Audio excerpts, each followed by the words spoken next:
Hi, I'm Ian Merritt from ShinySide.net here in Chicago. Can you tell us a little bit about your glorious new project, ShinySide? Sure. ShinySide.net is a photojournalistic look at the automotive world, and for the most part, it's a labor of love where I go and find beautiful cars and I take lots and lots of pictures of them. What was your first car? My first car was a 1988 Mazda 323 hatchback with a 4-speed manual transmission, no tachometer, and no rearview mirror on the passenger side. Thanks, Grandma. What do you think makes a car good? Oh, wow, what a loaded question. I think there's lots of elements that make a car good. Design, function, and then execution of both, all the way from proper transmission to the proper engine to if it looks like a sneaker or not. I think there's lots of ways to make a car bad, and there's lots of ways to make it really great. What is your favorite car brand today? Oh, another loaded question. I would have to go with Subaru, and I know that's going to sound kind of soccer momish, but I've been very loyal to them, mostly because I've always lived in snowy areas, and there's nothing better on the road to eat snow with, and the symmetrical all-wheel drive is pretty much where it's at. Sorry, Audi. You've driven a lot of cars recently. Which one sticks out? Some of the they all kind of blend together. The things that stick out are probably the Audi R8 V10, specifically for the engine. Just the noise, the pull, the torque, everything you can think of that's great about it. And then everything else seems to just kind of mesh into one big car. So that's my answer, I guess, the Audi R8 V10. What's the ugliest car released in recent memory? Ugliest car released in recent memory would have to be anything Mazda's put out with that stupid smiling grill. That's probably the short answer. There's some really, I gotta say most of the Dodge lineup is pretty ugly right now, but they're starting to come back with some good interiors and stuff. You'll never be able to sell me on a Dodge Caliber. I'm just sorry about that. Not gonna happen. What's the most beautiful car on the road today? Most beautiful car on the road today, front to back. Oh, I gotta say, at least the most striking car I think is the R8 Coupe. Most beautifully styled. I kind of actually like the way that the new Infiniti line looks as far as a full production line. I think it's really hard to pick one out of all of them because I think utility adds to beauty, and things like station wagons and minivans are beautiful in their own right, but not so much as a single piece, I guess. That's a long answer. What are your favorite 3 current cars? Favorite 3 current cars? I'm actually a big fan, even though it's boring on the outside, of the new BMW 550. I'm a huge fan of the Subaru WRX. You can get it in an STI or a regular. I'd have to go hatchback. I know that's probably a weird choice.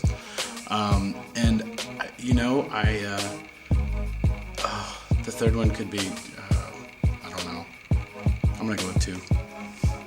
Give me 3 favorite classic cars. 3 favorite classic cars. Gotta go with the whole 356 lineup from Porsche. Pretty fantastic in every and all variations. I'm a sucker for the Lancia Stratos, which is probably one of the uglier cars in the world, but is amazing. And I gotta, it's a tough call. I'm a big fan of the DB4 Aston Martin. It's a classic, but it's pretty beautiful in real life. I think photos don't do it justice. Do you support a gas tax hike? I don't, but I also live in America where we subsidize gas, so technically we already kind of have a large percentage of our gas paid for. If you go to Europe, gas is almost 3 times as expensive as it is in the States. And every car is taxed on how much gas it uses and how much emissions are spewing from the car, as opposed to America, where the taxes are a little, a little more hidden and a little less out in the open. I live in Chicago, and gas tax is going to be ridiculous no matter what I do. So, if it helps cut down on emissions but yet keeps people on the road, then sure, gas tax would be great. But do I think we need it? Probably not. Do you think car companies should have been bailed out? Yes. Do I think that it should have been only selective ones? Yeah, probably as well. I just feel like the whole industry needed to be helped out. Am I happy that there was no real... I feel like there probably could have been some kind of tag-ons to that made by the government, or caveats that said, hey, you need to cut down your brands, and if you're going to stay in production, here are the rules that here's the size you have to be, and that sort of thing. I feel like GM kind of got away with keeping itself as gigantic as possible, and did they solve the problem? Probably not. But it kept a lot of jobs in America, and it definitely made a lot of middle management stick around, which probably is not the greatest thing. Pontiac, Saturn, Mercury, Oldsmobile, and Hummer, they're all gone. Do you miss them? No. Do I miss aspects of them? Yes. I could list off... I don't miss the Cutlass Sierra, but I miss the Mercury Marauder. I don't miss the Pontiac G3, but I really miss the G8. I don't think I ever missed a Hummer. Although, to its credit, the H3 the truck version of the H3 was pretty fantastic. I can never stand the brand to begin with. There'll be places, the Saturn line, nothing. It's all. There's really, it's sad, but gotta move forward. If you were going to buy an American car, which would it be? If I wanted to wait a little while and have some fun with a hatchback, I'd go Focus RS. But I think if money were no object, as far as utility and fun to drive, CTSV wagon would be in my garage pretty quickly. Do you think there's a generational shift to car ownership?